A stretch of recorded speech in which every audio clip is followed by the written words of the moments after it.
Ang PhilHealth nananatiling fully capable na pagsilbihan ng milyong-milyong miyembro. Ang mekanismo para protektahan ang budget ibinida. Brigada Haji Caaminio, ibrigada mo. Brigada Live Report. Walang babaguhin sa mga plano ng Philippine Health Insurance Corporation o PhilHealth sa susunod na taon. Sa subsidy na napagkasunduan sa ilalim ng 2025 General Appropriations Bill. Sa ipinatawag na briefing ng House Committee on Good Government and Public Accountability, tiniyak ni PhilHealth President and Chief Executive Officer Emmanuel Ledesma Jr. na lahat ng benepisyo na para sa vulnerable sector gaya ng senior citizens at persons with disabilities ay mababayaran ngayong taon. Mahigit 50% na anya ng hospital claims ang na-reimburse at ang average ay sa loob ng 30 araw.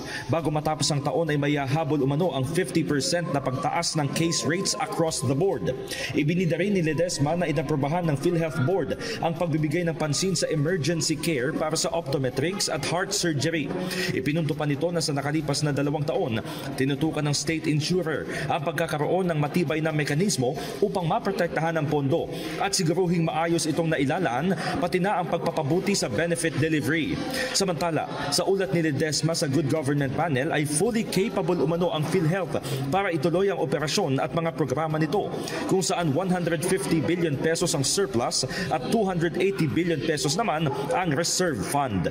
In the heart of changing lives, ito si Brigada Haji Caaminio ng 105.1 Brigada News FM Manila, the Music and News Authority.